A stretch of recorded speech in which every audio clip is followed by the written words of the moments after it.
It was her heart that chased Mary into the cold. The first heart attack was a shock. She jogged every day, took her nutritional supplements and the hopeful new age retardation courses. She and Stephen moved from Southern California to Northern, taking worry and angina with them, away from that harsh, dry heat, towards easier climbs and better doctors. A colder place. The second attack caught her as she looked out on San Francisco Bay.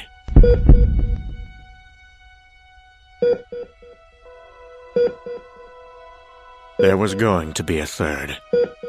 The doctors talked bypass, but their eyes were empty of promise. The young don't lie well. She looked at her own heart that week on the new hospital scanner. It was starting to look like something that had been left out of the fridge too long.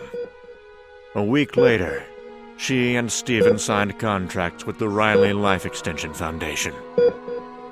A month later, she managed to croak out, "See you later," to Stephen before her heart went gray and still. And that was 64 years done with.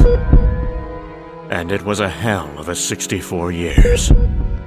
She saw the war that drove America crazy. Saw it with her own eyes. She saw the first step off-world. She saw a severed city put back together with sledgehammers. She saw William Burroughs and Nelson Mandela and Richard Nixon and the Beatles and Mother Teresa. There was history in Mary's head, hard history, hard-lived and loved. And all Mary wanted to do was to keep seeing history. Her contract was for a neuro job, neurological suspension. The busy optimists at Riley ever so gently hacked off Mary's head, wrapped it in fairly crude protective fabrics, and dropped it into a steel can full of liquid nitrogen, like throwing a coin into a wishing well. Mary's head was frozen at minus 186 degrees Celsius, and racked up with everyone else they were tossing down into time. Stephen died of some disgusting disease in Kuala Lumpur 3 years later, way the hell too far from Riley. He died hard, fists clenched, eyes shining with anger. An endless future with his beautiful wife had been stolen from him, and he died with hate and a sadness too big for his mouth to capture. Stephen's last words were, "If you people ever washed your fucking toilet seats."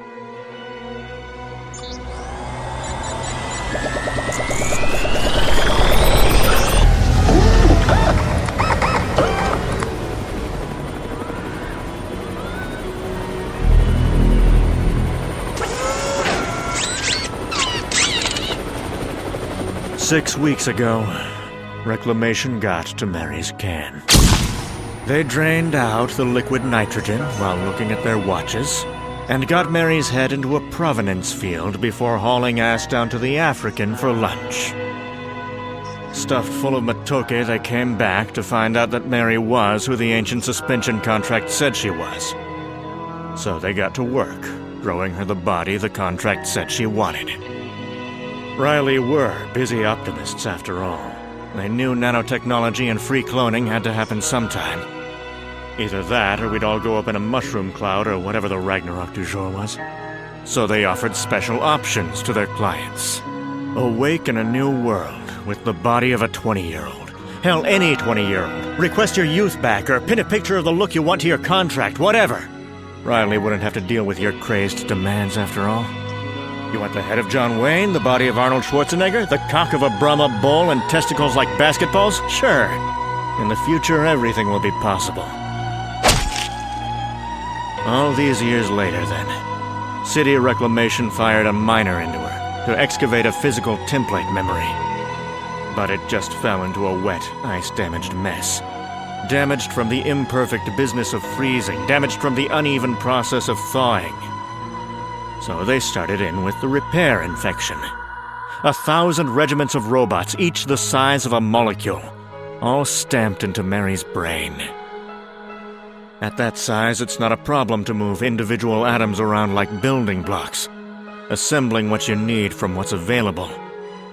Scouts hunted down the cellular information structure in Mary's brain, and then sent the grunts off to work, patching Mary's brain back together cell by cell. Reclamation had time for a coffee.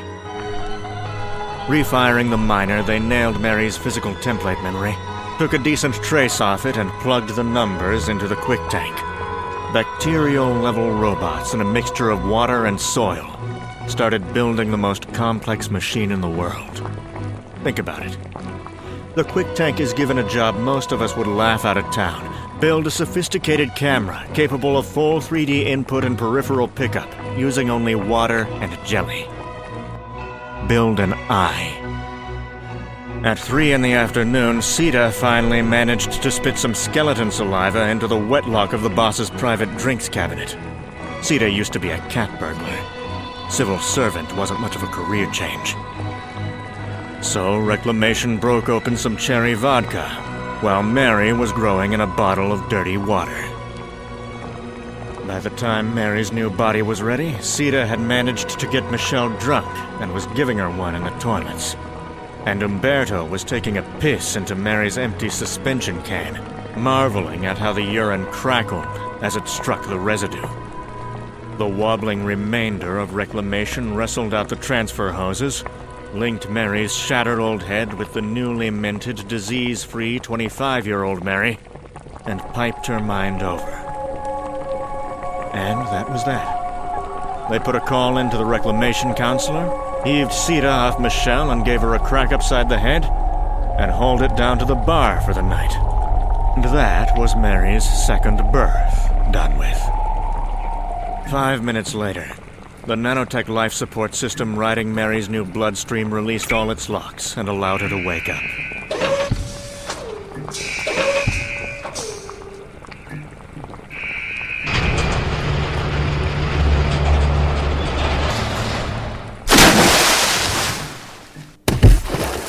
She came to alone and wet, scraps of mud under her fingernails, in a stiff body that felt like a glove too small, in a grubby room without windows.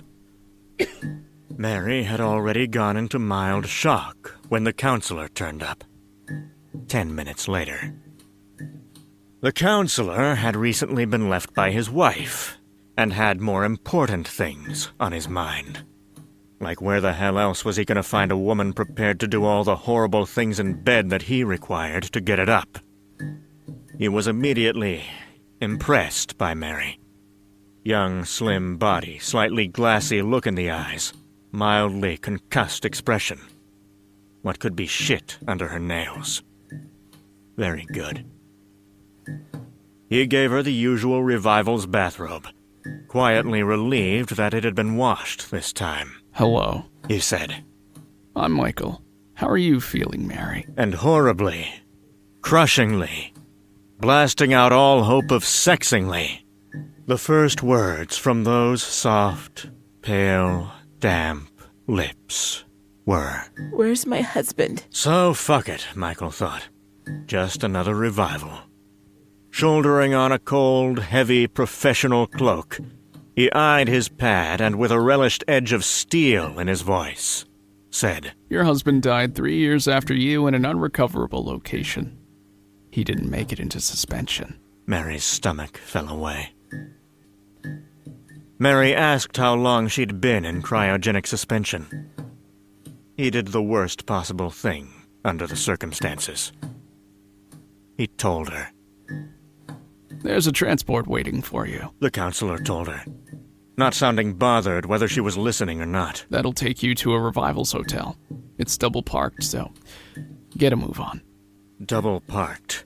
She clung to that. It meant something after all. Cars, driving, roads, something dully normal. Something real at last. It didn't occur to her that that meant she'd have to go out onto the street. The ride down was ordinary. there'd be an ordinary car or bus waiting for her outside, on the ordinary street. How much could things really change? Oh, it'd be weird, sure, she expected that. But she coped well enough with the massive changes she saw in her own first lifetime. From a 4-digit phone number to the net, from wooden planes to the Mars rover. From there to here.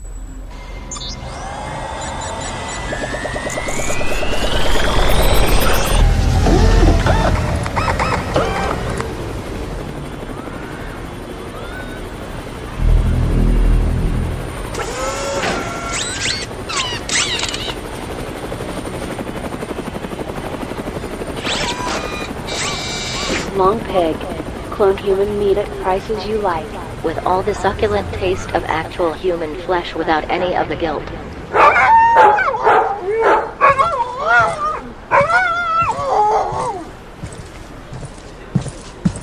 Squeal piggies. Squeal piggies. Squeal piggies.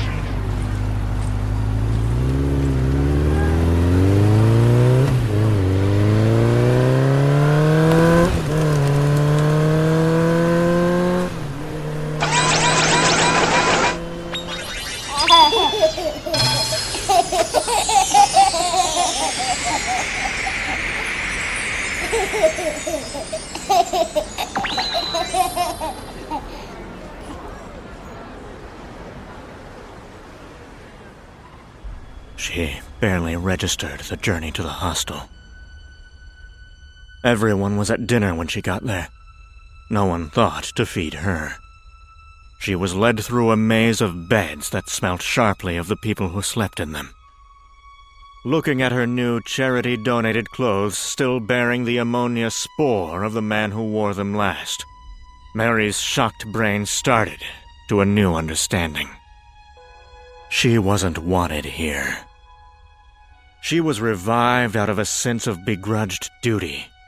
She'd been foisted upon a future already busy enough with its own problems by a past that couldn't have cared less. She could have told the future what it'd been like to meet Che Guevara in that old Cuban schoolhouse. She could have told him about the last queen and Albert Einstein and a million other true stories besides. But the future didn't want to know. It honored the contracts with the past, revived them, gave them their money back, even adjusted the sums in their favor against revaluation and inflation, gave them the hostels.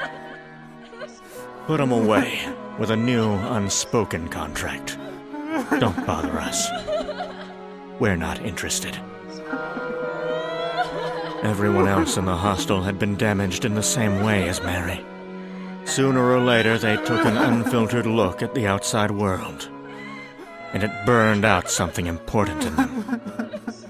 There were fights in the hostel and the alleyways surrounding. The hospitals were used to it. Gashes and blunt force trauma inflicted by blunt butter knives, the closest things to weapons made available in plenty in the hostel's canteens. There were tears and screams in the night. Every night. Some of them were Mary's. The revivals are thrown out of the hostels during daylight hours onto the streets. Many revivals go into light catatonia on the streets. The tougher ones traditionally round 'em up and drag 'em back home at mealtimes. Mary sticks to the alleyways, where the light and noise of the city is screened out a little. And she talks to anyone who will listen. She tells of how she was revived, tells it in cold, quiet, terrible detail. She has a photographer's eye. She's made a still documentary of her new life, up in her chilled head. And she tells stories of the past. Great, rich, warm, human stories. Of Stephen Hawking mapping the universe from a wheelchair. Of dancing with children in Zimbabwe dust and walking through Moscow snow with Mikhail Gorbachev. John Kennedy playing grab-ass in the White House. Nelson Mandela laughing at dirty jokes on a Joburg street. A kid walking in front of a Chinese tank. The stories that make us great. Mary will live maybe another century. But her story's over. Because you wouldn't have it any other way.